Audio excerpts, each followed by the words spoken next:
Hello, and welcome to this presentation about Phase 2 of the SFMTA's 29 Sunset Improvement Project. My name is Steve Boland. I'm a transit planner at Muni, and I'm the project manager. The 29 Sunset Improvement Project is part of our Muni Forward program. Our job is to make Muni better.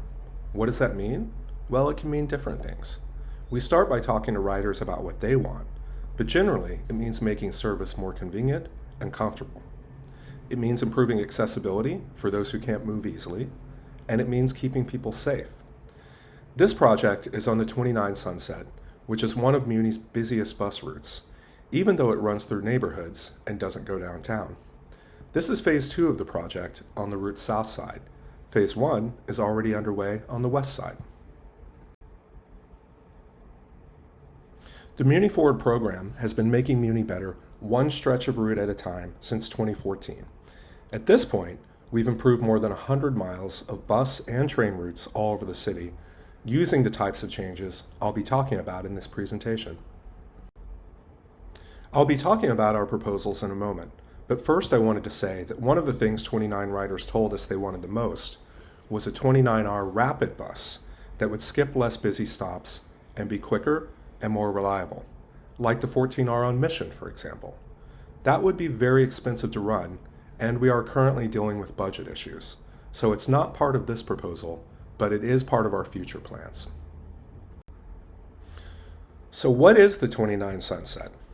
It's the longest Muni route, running all the way from the Bayview to the Presidio via SF State. So it's an L-shaped route with south and west sides. As you can see here, it goes to lots of schools, so many students rely on it, and it runs through neighborhoods with lots of low-income people and people of color who also rely on Muni.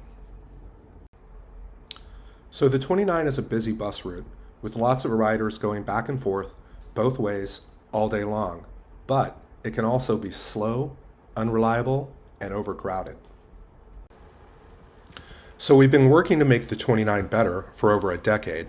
Today it runs more often than ever before, or at least it does when it's on schedule. This current project began in 2019 when high school students organized to ask the SFMTA to do a whole project on the 29. The project was delayed during COVID, but changes to the west side of the route were approved in 2023. Here you can see some of those changes. We've already made some of them, and we're working on the rest.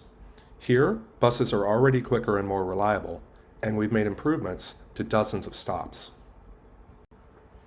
On the south side, though, buses can still be as slow, unreliable, and overcrowded as they've always been.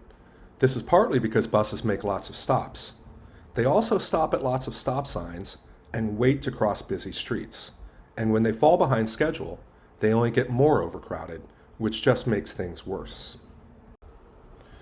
There are nearly 90 bus stops in this part of the route, even though most people get on and off at just a few stops. These are stops near schools, shopping, and other important destinations, such as senior centers. There are also stops where you can transfer to other Muni routes or BART. Over the past couple of years, we've had hundreds of conversations and thousands of interactions if you include survey responses and emails with riders and neighbors. We've gone to community meetings and set up informational tables at busy locations. We organized a bus tour with representatives of the community, and we got over 800 responses to a survey in multiple languages. We started by just listening to what people had to say. Then we shared our ideas and got feedback. And we heard both things we already knew from our technical analysis, as well as things we learned from listening. We heard that buses were slow, unreliable, and overcrowded. We also heard that bus stops could be better. And we heard a lot of support for our ideas, although we've also made some changes based on things we heard in response.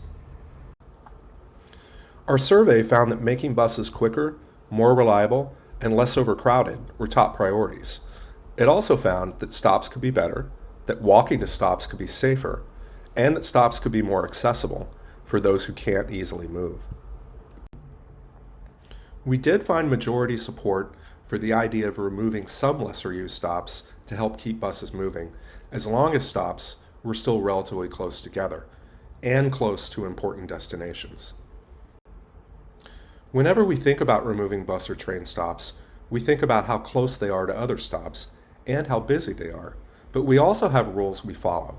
They can't be too far apart, they have to be closer together on steep hills, and they can't be too far from destinations such as schools, senior centers, hospitals, grocery stores, and stops for other transit routes. Based on this, and based on everything we heard from riders, we're proposing to remove about a quarter of the stops on this part of the 29. These are stops that are used much less than others, and they're very close to nearby stops. On Persia, in the Excelsior, we heard that we were proposing to remove too many stops, so we're proposing to remove fewer than we previously proposed. This would include adding a pair of stops at Persia and Lisbon. We're also proposing to move a few stops across the street or around the corner to make the stops better or to help keep buses moving. We're also proposing lots of other changes, and I would encourage you to both pause and read these slides and to review some of the more detailed information on our website. At some stops, we would widen sidewalks or locate stops on islands so it's easier for buses to stop by the curb. At other stops, we'd add or lengthen bus zones or the painted boxes buses stop in to do this. On a few blocks of San Bruno and Gilman, we'd remove a lane of traffic so the lanes aren't too narrow, or to help buses and cars get around double parked cars.